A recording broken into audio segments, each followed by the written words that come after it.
Teman-teman, saat ini saya siang ini dalam vlog Kamis Misteri Pak Sobir. Jadi kita ini kan sama-sama pernah di Hulu Mahakam.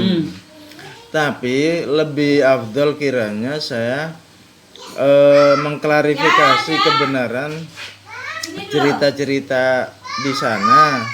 Karena pian asli orang Hulu, tepatnya di Muara Bengkal ya, Kecamatan Muara Bengkal. Nah, tolong Pak Sobir ceritakan tentang istilahnya kebiasaan-kebiasaan atau adat-adat yang asli orang Kutai, orang Calong, Muara Bengkal, yang istilahnya orang bilang kepuhunan, segala pamali itu. Benarkah demikian adanya?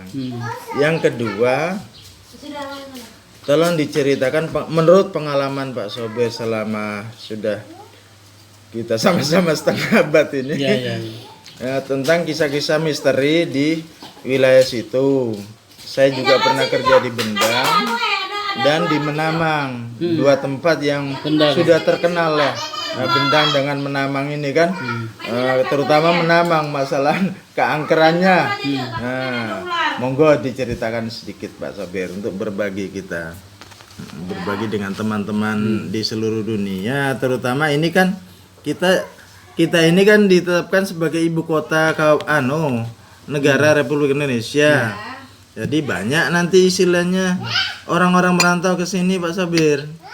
Jadi informasi ini sangat bermanfaat kiranya untuk teman-teman yang merantau ke sini. Apa-apa yang perlu dihindari. Jadi masalah pertama tadi masalah kepohonan. Monggo. Kalau kepohonan itu kan secara umum mungkin orang Jawa berkeyakinan hal yang sama. Jadi kepohonan itu misalnya kalau ibu ini lagi masak, mestinya kita nyunjit dulu. Jadi ceritanya kepohonan itu kalau kita tidak melakukan itu, kita akan mendapatkan akibat daripada itu. Tapi kan itu dari sudut mana? Kalau dari sudut pandang animisme yang begitu, nenek moyang kita animisme ya keyakinan seperti itu. Kalau kita yang sudah Islam ini kalau bisa jangan lagi lah berkeyakinan seperti itu. Tapi kalau ada bacaan-bacaannya, baca doa-doa secara agama kita. Jadi kalau masalah kepohonan itu tadi, pernah ini Kang Rohman, kan murid saya di daerah Melupan itu. Memang rata-rata orang satu kampung gitu kan namanya kepohonan itu jadi keyakinan, jadi kemantapan mereka bahwa ini kita disabet oleh jin hantu gitu. Nah, jadi ada namanya di daerah Luah Merah. Pada saat itu si anak murid saya ini habis berpelajaran dengan saya, habis ngaji Jadi sayalah yang mengeluarkan istilah pada saat itu untuk di kampung tuh nggak ada namanya pohonan bagi kita orang Islam. Yakin Pak nggak ada? Iya, asal kamu yakin dia nggak ada itu. Tidak akan terjadi apa-apa aku bilang. Ada yang dibaca Pak? Nggak ada. Pokoknya kamu dudukkan keyakinanmu bahwa yang namanya kepohonan itu tidak ada di dalam ajaran Islam. Itu namanya syirik, khurafat.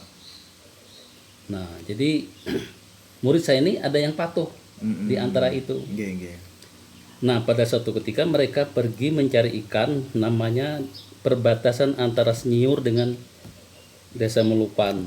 Masih dalam wilayah Muara Calong ini Cuma kan di daerah Luah Merah namanya ini terkenal angkarnya. Jadi kampung pinggir sungai ini Pak. Tapi masuk ke dalam udah jauh, udah meninggalkan berjam-jam meninggalkan Melupan itu. Tapi pakai ketinting.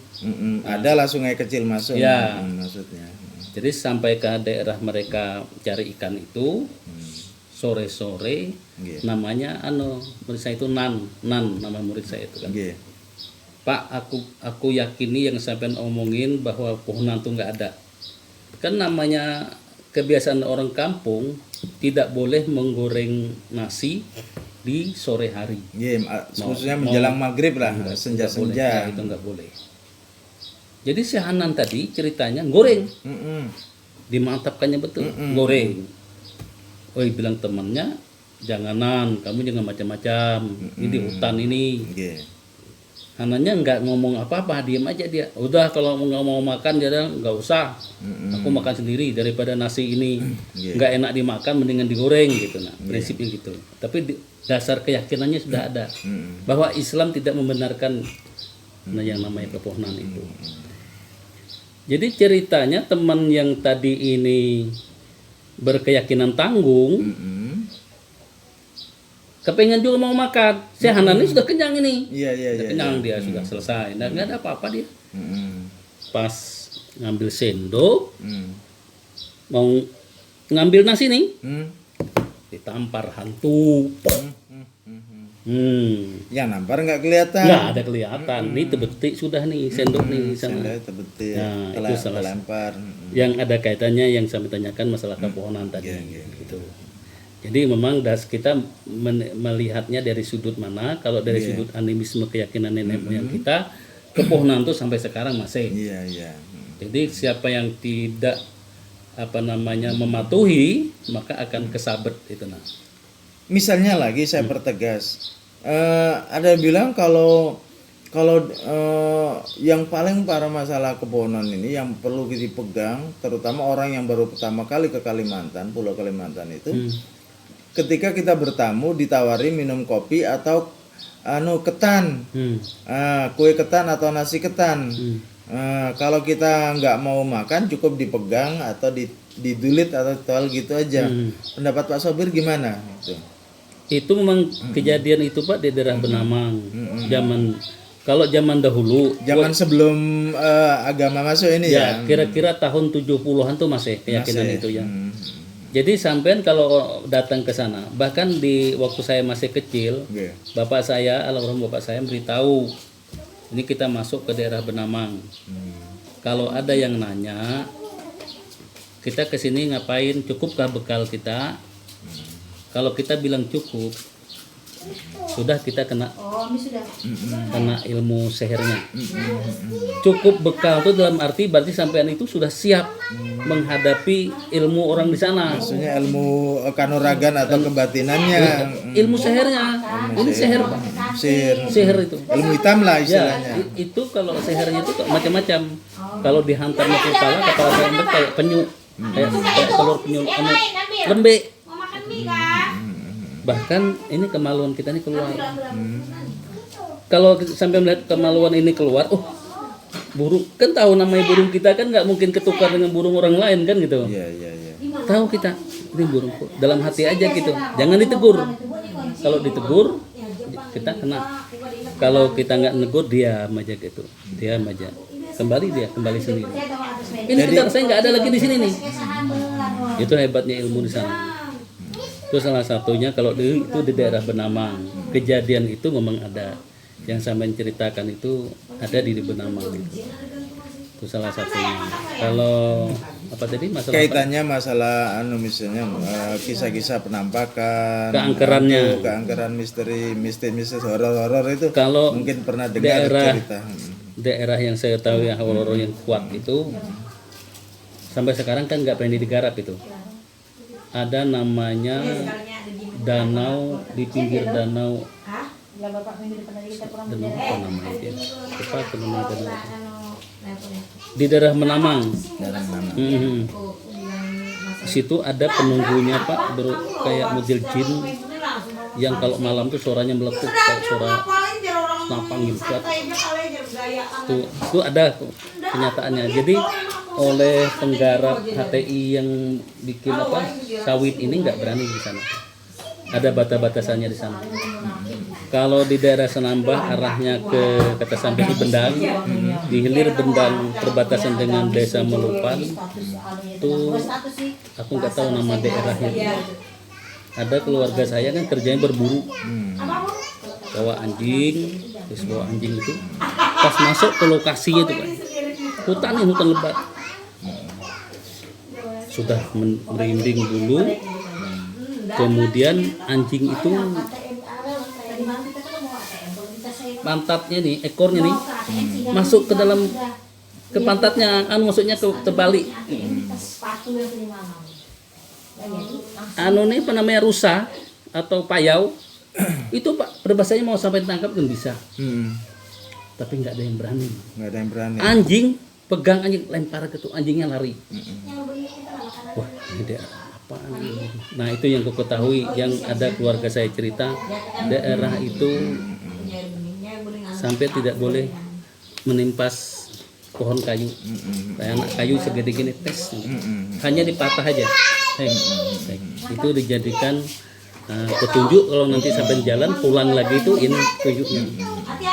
Dan nggak boleh ngomong sembarangan. Iya. Itu hutan, aku nggak tahu nama hutan itu tuh. Yang ku ketahui yang paling angker itu daerah situ, daerah Senamba itu. Kalau daerah kota Kecamatan Muara Bengkalnya, kan kita ini kan daerah Senambah ini. Iya. Senambah itu. Nama kita umur-umuran di sana kan. Nah, kalau masalah mbah hantu setannya itu ada aja sih. Tapi ya itu zaman dahulu kan. Bahkan kita pernah Pak ada penampakan kayak Apalagi zaman dulu itu kan belum ada PLN segala kan.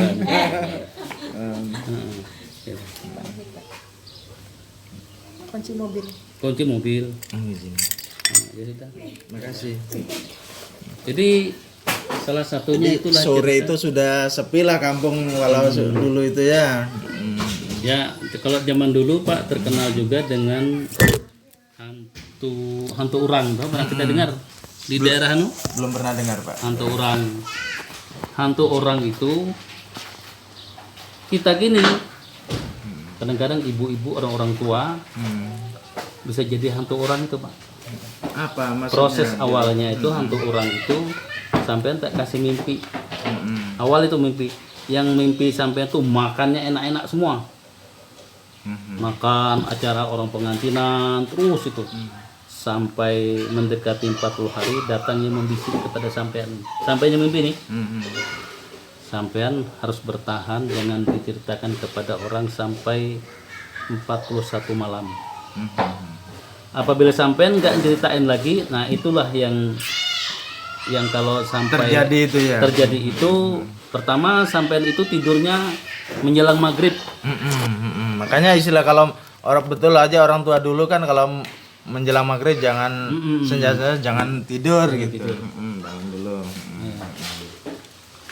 Itu salah satunya, jangan tidur menjelang maghrib. Tapi pada saat sampean sudah mimpinya sampai 41 malam itu tadi tidak sempat diceritakan ke orang, maka sampean sudah diberikan kesaktian oleh jin itu tadi. Bila menjelang maghrib sampai tidur. Nah lama-lama sampean tuh bangun pertama dengan roh, yang kedua bangun dengan jasad sampean. Nah bangun dengan jasad itu sudah jadi hantu. Ya penampakannya kadang-kadang dilihat orang, kadang-kadang enggak. Iya. Itu sampai jadi mbahnya tuh pada saat ini terputus. Nah itu namanya ujek kami apa ya nama kuyang kalau bahasa umumnya kan kuyang. Kalau di kami jat penanggalan namanya. Itu terberubut semua di lingkar perut. Nah itu sudah sakti sudah tuh. Oh itu sejarahnya awalnya orang kemudian yang berikutnya ini disebutnya hantu kuyang itu. Asalnya itu soalnya sepupu saya. Apakah hantu kuyang ini harus jenis kelaminnya orang ini perempuan atau ada jual laki-laki? Bisa laki-laki. Tapi kebanyakan perempuan. Yang jadi itu. Kalau di daerah Puanatuha, di daerah Genting Tanah itu ada, kalau orang bilang sana Tajau.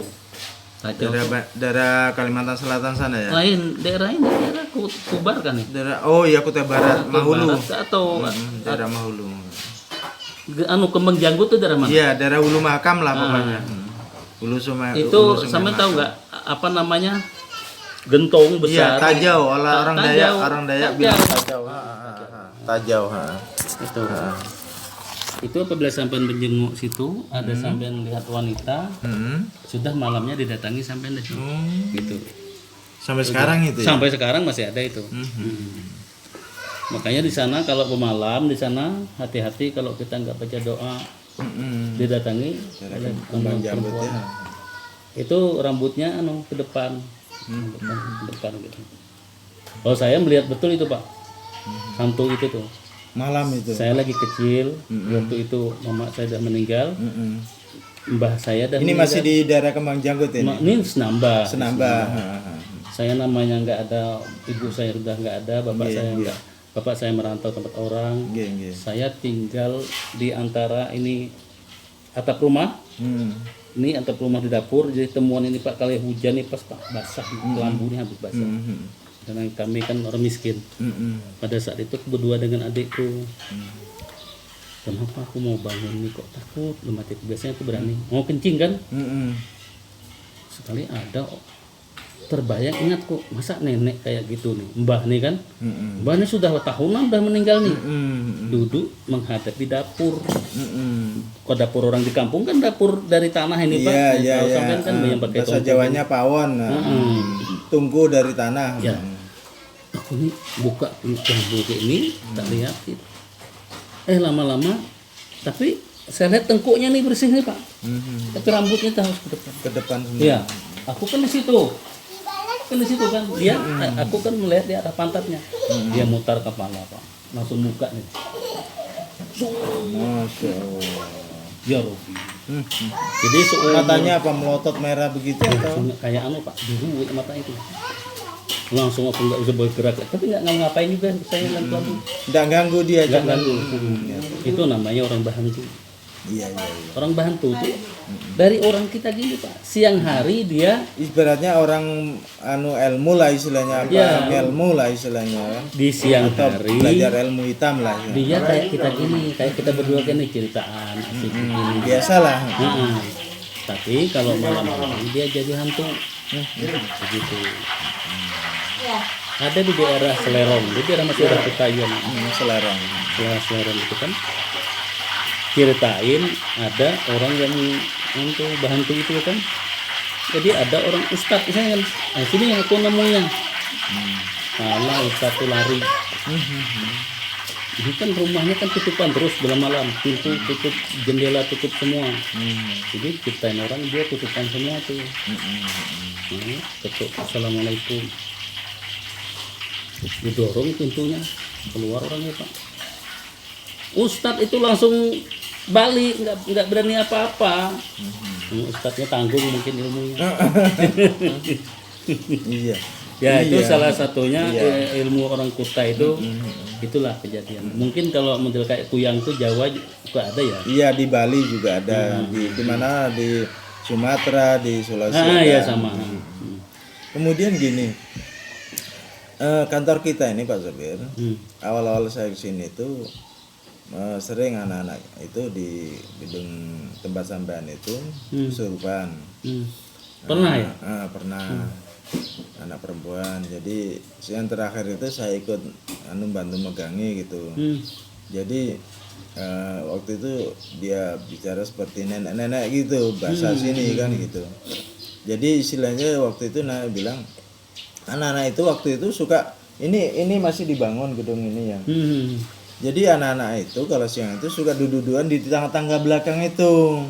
Kasih tahu anak-anak itu ya. Tangga belakang mana? Jangan tangga belakang dekat Pak Edi itu. Kantor lama. Jadi kasih tahu anak-anak itu kalau siang jangan duduk-duduk di situ. Jangan, bukan kalian aja yang mau lewat, kami ini juga mau lewat naik turun. Jalannya. Itu makanya aku bilang sama anak-anak itu tuh dengeri apa kata nenek. Jangan dudukan di situ cari.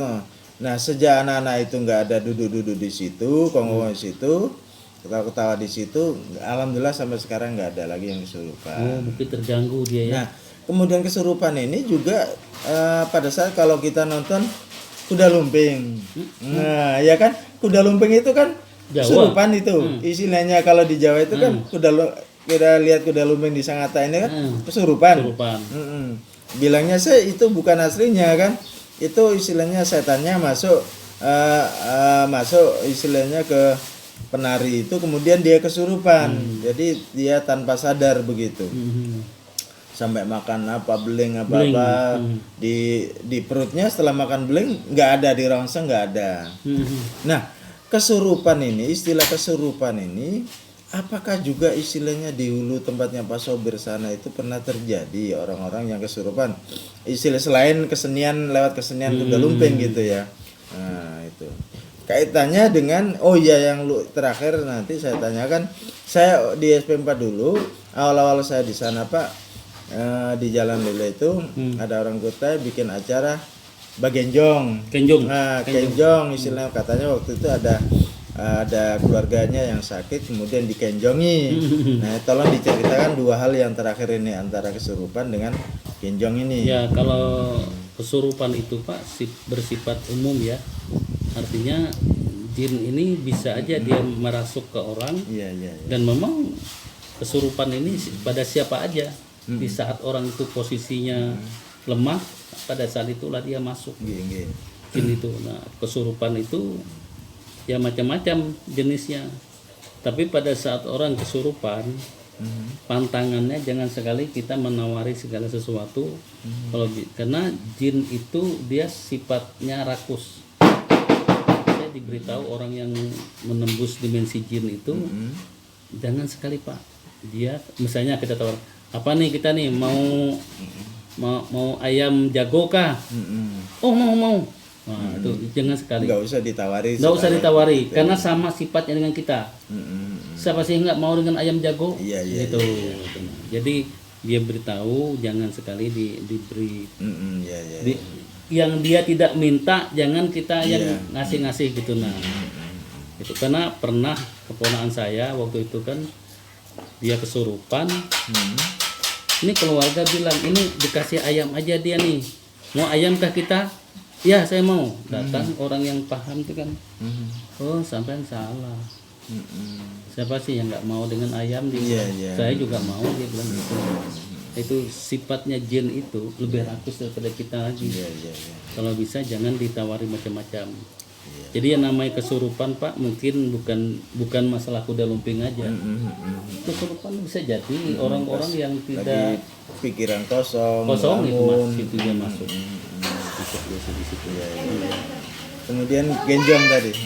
Masalah kenjong itu istilahnya itu ritual khas Kutai atau ada campuran Dayaknya atau gimana? Tapi istilahnya ini asli Kalimantan kan kenjong ini itu ya? Pak, semacam akulturasi proses dari Kutai, antara Kutai dengan Dayak. Sebenarnya dari Dayak sih, bukan dari Kutai aslinya. Kalau dari Dayak memang dia, coba sampean datang ke Erau Tenggarong. Iya. Ada yang terkenal dengan belian. Iya. Belian tuh Upacara sama. Belian. Nah, cara belian itu ya kenjong bahasa Kutai. Kenjong. Oh, belian itu bahasa Dayak, kalau bahasa Kutainya kenjong. Ritualnya kurang lebih itu. Sama. Yang memutari itu ya. Lalu itu macam-macam siapa namanya? Ya nih kalau lagi Palestana, acara era Palestana di STK itu ada juga orang kenjong itu. Orang Dayak Basab dari Karangan itu, kenjong itu mutar. Kenjong. Jadi itu pernah, kalau yang ngomong asli itu Pak, dia rasukan. Dengan gendang, dengan kelentang, dengan gong itu Pak, lengkap Jawa juga itu. Nah itu. Jadi dia memutari ini. Kira-kira berapa menit ini berubah hantu nih, dia akan masuk lagi. Iya. Jadi dibikin kain apa namanya, batik tuh Pak. Iya. Batik yang panjang bukan. Iya. Jari Nah, iya, jadi antara aku dengan sampean bentang itu. Ini tangan gini. Jadi dia merubah nih Pak. Berarti hantunya keluar, dan lagi hantu baru lagi. Nah, gitu. Belian itu ya maksudnya tuh masuk ke dimensi alam jin, kemudian minta tolong, minta disembuhkan ini si keluarga yang sakit ini. Gitu. Karena intinya mereka gitu. Karena masih berkeyakinan Hindunya kan. Adat Hindunya. Animisme itu tadi. Kaitannya dengan kepohonan juga itu. Belian itu orang menganggap nih kepohonan. Kepohonan. Jadi Pak, banyak cerita kalau bicara masalah itu. Kakak saya ini kan kemarin tuh kan pernah kejadian hal sama kepohonan itu kan. ngebel aku nih enggak, aku nih awak coba datang, aku nih meninggal, dia bilang tuh.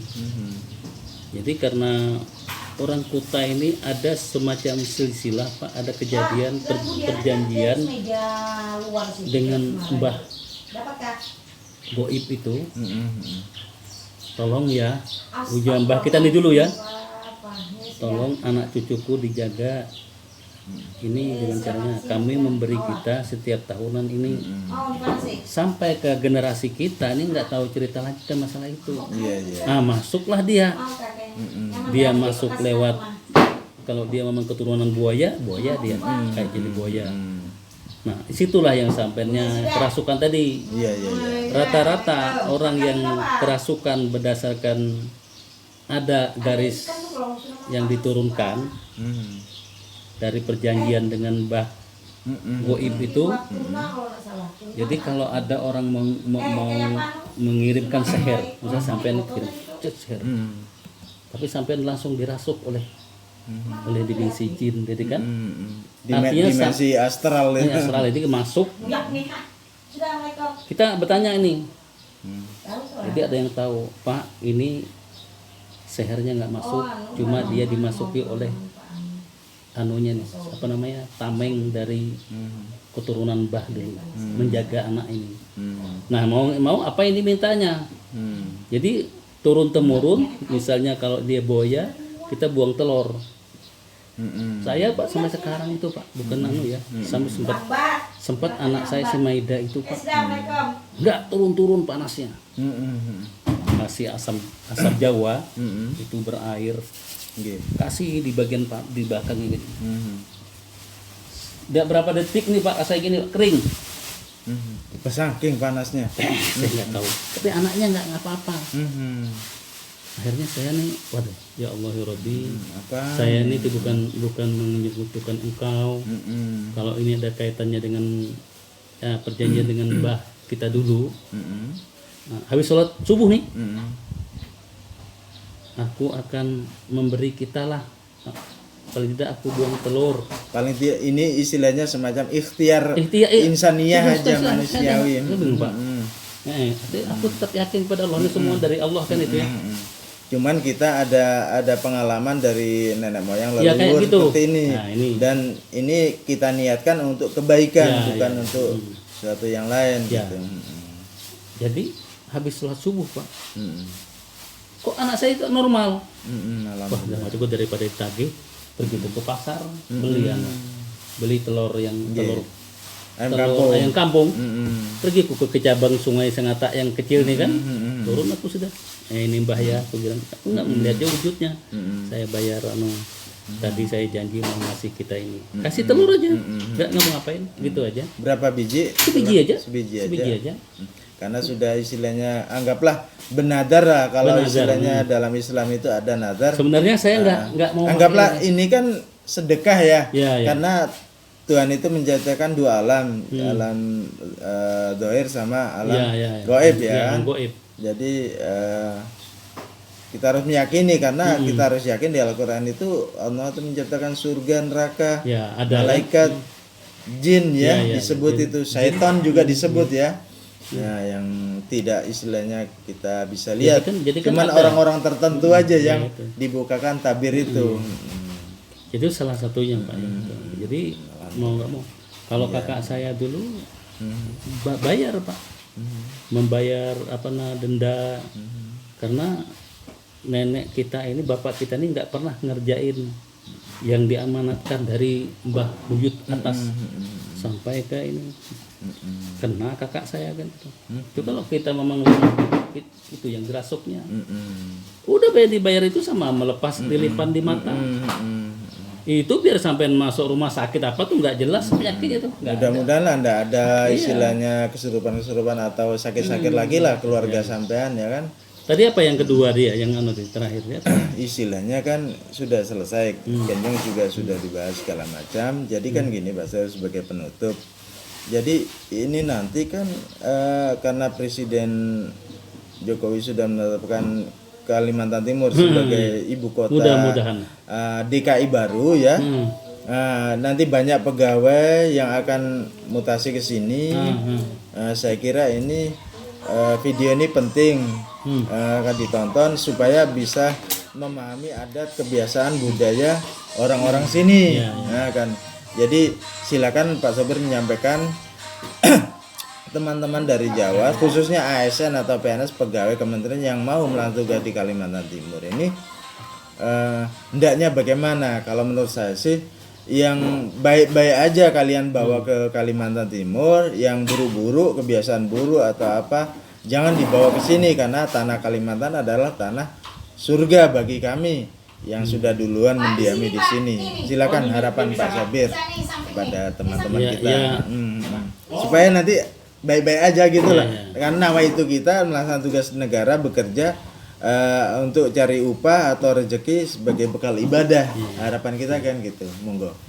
Ya karena kita ini muslim ya. Karena kita ini muslim, memang yang namanya khurafat, bid'ah itu ada. Jadi kalau kita kurang-kurang keyakinan terhadap agama kita terutama Islam, kita akan terseret ke seperti yang saya ceritakan tadi. Ada kejadian namanya kepohonan, dan tepatnya di Kalimantan ini kepohonan itu. Jadi bisa kesabet apa macam, ya, macam-macam ada disebut dengan purus. Yang disebut dengan purus tadi itu yang saya ceritakan sampai tadi. Ada yang bersumber datang dari buaya, jadi dia kesurupan kayak buaya gitu.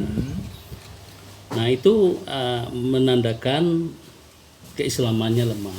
Jadi pada intinya kawan-kawan mau datang ke Kalimantan, kalau memang keyakinan kita kuat dengan Islam, insya Allah saya yakin tidak akan ada yang seperti itu. Tapi janganlah berperilaku sombong, karena kita masuk ke daerah atau orang, takabur lah, walaupun kita muslim, karena Islam tidak mengajarkan kita bersifat sombong. Jadi sekalipun ini kita yakin dalam Islam tidak ada hal-hal yang seperti yang diceritakan. Oh di sini angker apa semuanya. Kita langsung berkata bahwa wah aman aja di sini. Kita jangan gitu. Kita kalau bisa berkomunikasi aja dengan orang yang tidak kita lihat itu, sebenarnya kita berada di daerah orang. Hablum minan nas. Jadi saya pernah masuk dalam hutan, tidur sampai berminggu-minggu sendirian, Pak Rohman. Jadi pada saat itu saya maghriban ini, Mbah, tolong Mbah ya, sampean gak usah mewujudkan diri, jagalah nih anak cucu sampean ini. Yang penting kita saling memberi manfaat. Wah sangat berarti komunikasi itu. Jadi dengan yang goib kita harus bukan bekerja sama ya, bukan berkolaborasi, karena Nabi kita melarang kita bekerja sama dengan jin. Jadi jin itu sampean ingin tahu, sebaik-baiknya jin di dunia ini, jin adalah bandingannya dengan, kalau sampean mau berteman, lebih baik sampean berteman dengan manusia yang paling jelek di dunia ini. Jadi paling rusak kalau kita masuk ke dimensi alam jin, kemudian kita berkolaborasi, kemudian kita mengambil manfaat di situ, sementara Allah telah memisahkan dimensi alam kita berbeda. Tetap kita yakin dia ada di situ. Masing-masing punya wilayah lah atau urusan. Sampean wilayah sampean, janganlah saling mengganggu gitu. Walaupun kita berkeyakinan dengan Islam bahwa tidak ada hal keponan, tapi tetap kita menghargai dia. Jadi istilahnya sampai segitunya kita terhadap barang makhluk yang gaib aja diharapkan saling menghormati, menghargai, tidak sombong, apalagi sesama manusia, tidak pandang suku, agama maupun latar belakangnya. Jadi ada Pak ya, kata safa. Kamu sama mengerti nggak? Safa ini. Safa ini bukan siapa kamu, bukan. Safa artinya suatu ucapan yang paling dihargai oleh orang goib. Kata-kata itu kata-kata kita bahasa Indonesia aja. Ini saya diajarkan orang. Jadi kalau sampean masuk ke hutan rimba yang lebat dan kata orang situ angker, sampean waktu menginjakkan dengan kita, karena kita muslim kan, Bismillahirrahmanirrahim. Tetap kita berkeyakinan di situ. Keyakinan kita hanya Allah yang punya urusan semua ini kan. Tetapi karena kita ini ada berkaitan dengan wilayah orang di sini, walaupun ini dimensi berbeda, tapi kita ada masuk ke wilayah orang. apa yang saya sampean pertama bersudut pandang positif yang ada di daerah itu. Di hati sampean positif, artinya jangan sombong, jangan menganggap bahwa kita paling hebat. Yang paling kata kunci yang sampean ucapkan ini, astagfirullah, bagusnya ya di sini. Bikinkan es teh kecil ya. Bagusnya di sini ya. Nah, sampai ngomong gitu. Padahal sampai enggak tahu. Walaupun dalam hati ya. Ucapkan. Harus dioirkan. Sampai Subhanallah, bagusnya pemandangan ini gitu. Perubahannya luar biasa di sini. Mas suci. Orang-orang di sana. Dia puji. Oh, tidak hanya manusia yang dipuji, tapi juga di sana walaupun mereka juga bukan gila pujian gitu. Apa bedanya dengan kita? Iya. Karena kampung akhirnya apa ya Pak? Ketika kita bisa sudah mengambil hati mereka, ya akhirnya baik-baik aja. Istilahnya sudah ibaratnya bekawalan sampai atau udah menjadi orang di sana, udah dijaganya, sudah diamankan. Orang dalam lah istilahnya. Makanya bubuhan penyenso di hutan yang lebat itu Pak, keluar kuning, apa itu kulit kuning langsung innalillahi. Karena tidak didahului itu tadi.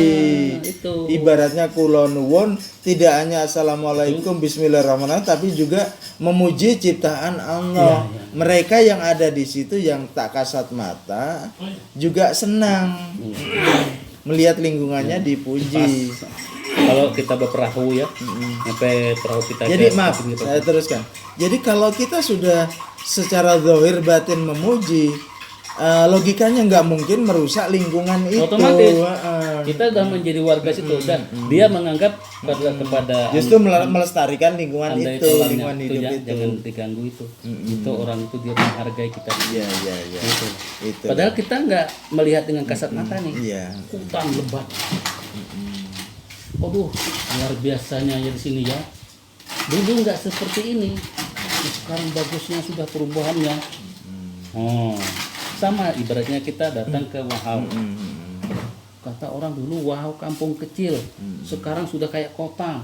Tapi kalau penduduk Wahau dengar itu, apa nggak bangga dia? Iya. Wah, hebat juga nih bang kita nih. Bujar ya. Itu. Ibaratnya kayak gitu. Pak Sobir minum es teh juga. Es teh Kak? Apa wet coffee. Ya. Jangan ditolak. Jangan ditolak. Berapa kali minum? Bukan karena kepohonan, bukan. Teh hangat aja. Teh gelas kecil. Gelas kecil. Supaya saya nggak minum sendirian.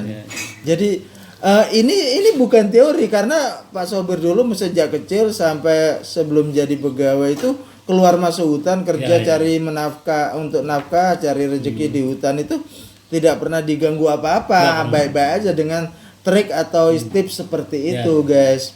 Jadi istilahnya kalau kalian masuk hutan baik disengaja maupun tersesat misalnya di tengah hutan terutama sendirian, ucapkan bismillah, assalamualaikum. Yang ketiga adalah memuji lingkungan sekitar dengan kalimat yang sudah disampaikan Pak Sobir tadi. Yakinlah bahwa kalian akan baik-baik aja gitu.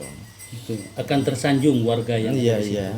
Soalnya hal-hal seperti ini juga kelihatannya nggak memandang ini orang baru atau sudah lama. Karena maaf aja teman saya dulu di Long Sangat itu Pak Sobir sudah istilahnya jalur menamang itu kan sudah hari-hari dia ibaratnya itu sebulan bisa sekali 2 kali keluar masuk di situ nggak ada sinyal segala macam. Toh istilahnya pernah kejadian kena oyot mimang, dia terputar-putar situ sehingga sampai istilahnya sempat 2 hari 2 malam itu anggaplah kayak istilahnya diumpeti wewe gombel gitu, nggak bisa dihubungi. HP-nya itu pas ditelepon orang Mbah Pon itu, Mbah Pon Marabengkal itu istrinya nelpon HP-nya teman ini, malah yang terdengar itu suara gitu. Akhirnya polsek segala macam mencari, tahu-tahu nongol sendiri di pasar pagi. Nah itu. Jadi mungkin teman ini pas pikiran kosong atau gimana kan gitu. Saya juga kalau pas lewat situ juga nggak lepas dari selawat itu, mulai SDC itu keluar SP itu sampai Samarinda itu selalu baca selawat terus ya supaya nggak kosong lah pikiran kita. Ayo sambil diminum. Itu pada intinya itu masuk kalau orang berita. Karena saya juga pernah kerja di HTI Birawa Pak Sobir, di Menamang, kemudian di Bendang. Ya istilahnya mirip-mirip seperti itulah yang kita lakukan. Saya pernah jalan kaki itu Pak Sobir keluar dari camp yang bermasalah di Birawa itu sekitar jam 11 malam. Jalan kaki sampai ke Lokpon itu lewat Menamang itu, zaman waktu itu masih rusak ya jalan lewat Bendang itu. Alhamdulillah nggak pernah apa-apa, walaupun perasaan kita nggak sendirian gitu.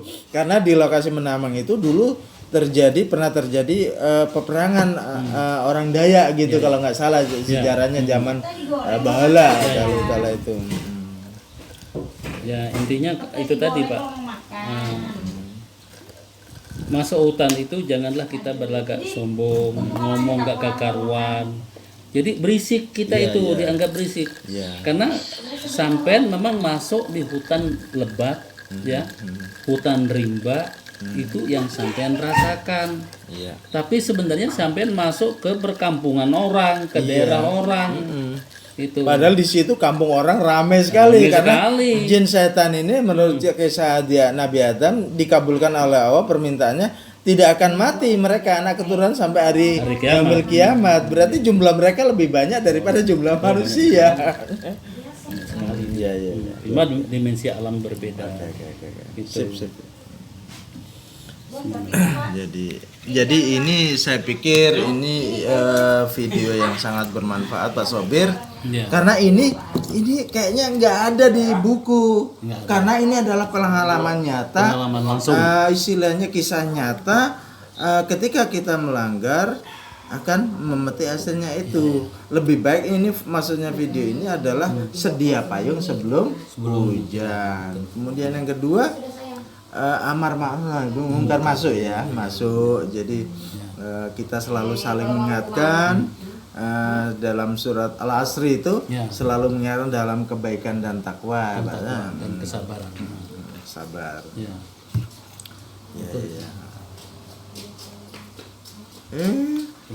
Ujung-ujungnya itu sabar, sabrun jamil.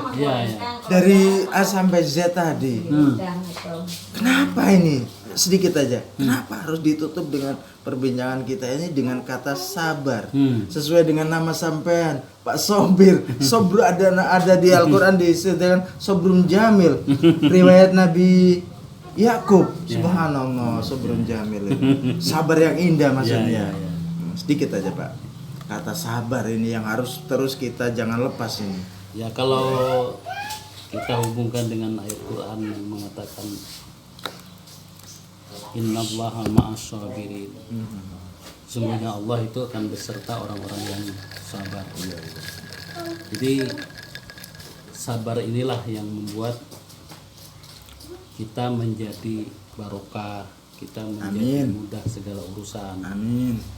Jadi namanya kalau kebalikannya kalau orang gerasa gerusuh kan akan mendapat akibat. Nah, jadi kalau bisa tapi tidak mudah Pak. Kata-kata sabar ini sabar ini tidak mudah, gampang diucapkan tapi susah, tidak mudah ya. Saya merinding juga itu kalau bicara itu. Karena sanggupkah saya ketika kita bicara sabar, ingat masa-masa pahit yang pernah kita lalui. Alhamdulillah bisa sampai hari ini. Jadi sabar itu ya memang situlah kunci segala-galanya. Gitu. Jadi Allah akan beserta dengan orang-orang yang sabar. Bisa nggak kita itu tergolong dari orang-orang yang sabar itu tadi? Kayak sampean ini kan sabar bertahan di sini. Mungkin Allah memberikan lebih baik daripada apa yang kita berarti harapkan. Sabar itu adalah sifat aslinya ke para waliullah atau kekasih Allah Pak Sobir ya. Tapi sabar tidak berarti kita tidak berusaha. Kalau kita ingin merubah sabar nasib. Aktif lah. Innallaha la yughayyiru biqaumin hatta yughayyiru ma bi anfusihim. Tidak akan kurubah nasib sesuatu kaum atau seseorang dalam arti pribadi kalau dia sendiri tidak berusaha. Jadi takdir mu'allaq itu akan berlaku pada saat itu. Jadi kita jangan mengharapkan sudah takdirku seperti ini. Sebenarnya takdir itu kita buat sendiri. Nah, ketika sampean mau ke sini, itu maunya sampai atau mau siapa? Otomatis mau sampean. Berarti sampean membuat takdir bahwa sampean berada di sini. Udah, istrinya Bapak tuh ya, Pak? Gitu. Udah, Bapak? Oke, terima kasih Pak Ya, ya. Sobir. Semoga vlog ini bermanfaat. Fitunya wala. Wassalamualaikum warahmatullahi wabarakatuh. Semangat, semangat, semangat. Sukses, sukses, sukses. Kemana? Amin, amin ya rabbal. Alamin. Selamat memasuki ya. Malam Jumat malam ini. Ya, Pak, ya.